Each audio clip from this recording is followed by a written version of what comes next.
একটা এয়ারপোর্টের মধ্যে মসজিদ থাকবে কেন? তার জায়গা আলাদা জায়গা বানিয়ে নাও, আরো বড় করে বানাও। যে কেউ ঢুকে পড়ছে এয়ারপোর্টের মধ্যে, আমরা সাধারণ মানুষ তো নিরাপত্তাহীনতায় ভুগছি যে যখন যা খুশি তাই হয়ে যেতে পারে। একটা আন্তর্জাতিক বিমানবন্দরে সামনে চীন, সামনে বাংলাদেশ, যে কোনো সময় যে কোনো দুষ্কৃতী আমাদের উপরে হামলা করতে পারে। এয়ারপোর্ট বিমানবন্দরের ভেতরে যে মসজিদটা আছে সেই মসজিদটা ভাঙা হবে শুনছি। কেন? আমার প্রশ্ন কেন? কারণ আমি ছোট থেকে এখানেই বড় হয়েছি, এয়ারপোর্ট বিমানবন্দরের পাশেই আমার বাড়ি। আমি দেখেছি এই বিমানবন্দরে এই মসজিদের জন্য এই বিমানবন্দরের কোনো অসুবিধা হয়নি। কারণ এখান দিয়ে কেন বলছি, কারণ আমরা যখন ছোট ছিলাম বিমানবন্দরের ভেতরে ঢুকে বিমান চলাফেরা মানে বিমান ওঠানামা করা আমরা দেখতে পেতাম। এখন অনেক উন্নত হয়ে গেছে, এখন এয়ারপোর্টের ভেতরে ঢুকতে দেওয়া হয় না, কিন্তু বিমান উঠতে, প্লেন উঠতে বা নামতে ওই মসজিদ কোনো সমস্যা সৃষ্টি করে না। তবুও কেন এই বিমানবন্দরের ভেতরে থাকা মসজিদটাকে ভাঙার পরিকল্পনা চলছে? আমি এখন একটা কথা বলি যে এই বিমানবন্দরটা ভাঙা কি এতটাই জরুরি?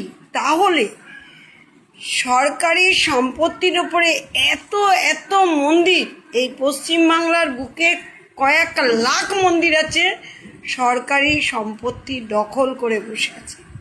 আমি হিন্দু হয়েই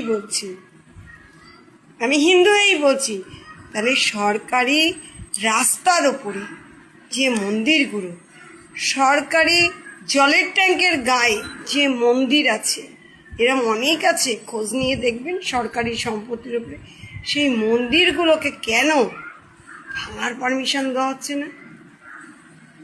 আমি হিন্দু মুসলিম বুঝি না, আমি বুঝি ওপরওয়ালা একটাই, বিভেদ সৃষ্টি করেছি আমরা, হিন্দু মুসলিম সৃষ্টি করেছি আমরা, সবার আগে মানুষ, আমরা বাঙালি।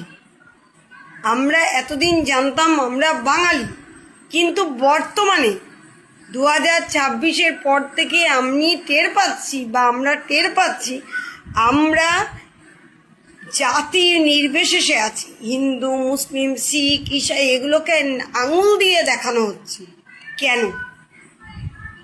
এই নীতিতে তো আমি অন্তত ছোট থেকে বড় হইনি, যার জন্য আমার ভেতরে লাগছে। আমাদের ঘরে ছোট ছোট আমাদের ছেলেমেয়েরা বড় হয়েছে, আমাদের নাতি নাতিরা, এরা কি শিখবে? জাতির বিভাজন।